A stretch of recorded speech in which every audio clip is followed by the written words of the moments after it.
ఇది మనకి village to village road. Okay, మనకి నక్ష రోడ్, ఇది బీటీ రోడ్ శాంక్షన్ అయింది దీనికి. ఓకే, ఇటు సైడ్ స్ట్రైట్కి వెళ్తే మనకు మనకి 800 meters లో మనకి విలేజ్ వెళ్ళిపోతాం.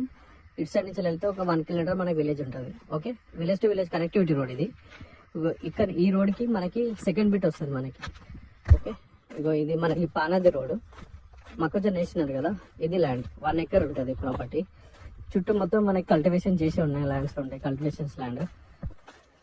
ఇక్కడ సాయిల్ వచ్చేసి మొత్తం రెడ్ సాయిల్. ఇక్కడ చుట్టుపక్కలంతా రెడ్ సాయిల్ ఉంటుంది. మనకి 1 acre ప్రాపర్టీ. మనకి నేషనల్ హైవే నుండి ఇక్కడికి జస్ట్ 10 kilometers ఉంటుంది. ప్రజెంట్ ఉన్న విలేజ్ నుండి ఇక్కడికి ఒక 1 kilometer ఉంటుంది.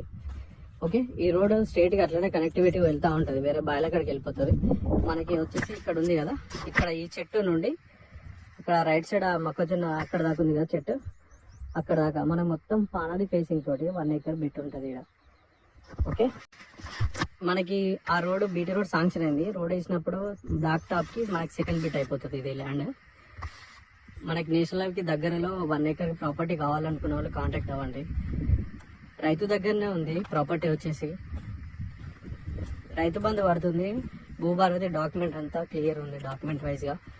Okay, land survey number position exact match అవుతుంది.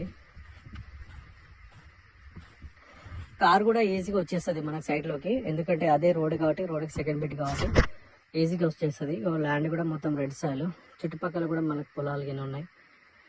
ఇది ల్యాండ్ 1 acre. మన నేషనల్ హైవే నుండి 10 kilometers కాబట్టి ఈజీగా రావచ్చు ప్రాపర్టీ దగ్గరికి. మనకి ఫేసింగ్ వచ్చేసి అక్కడ నుండి ఇక్కడ దాకా ఉంటుంది. మనకి మొత్తం పానది ఫేసింగ్ ఎక్కువ ఉంటుంది మనకి. ఇందులో ప్రజెంట్ మొక్కజొన్న వేసినారు. ఇది ల్యాండ్ 1 acre.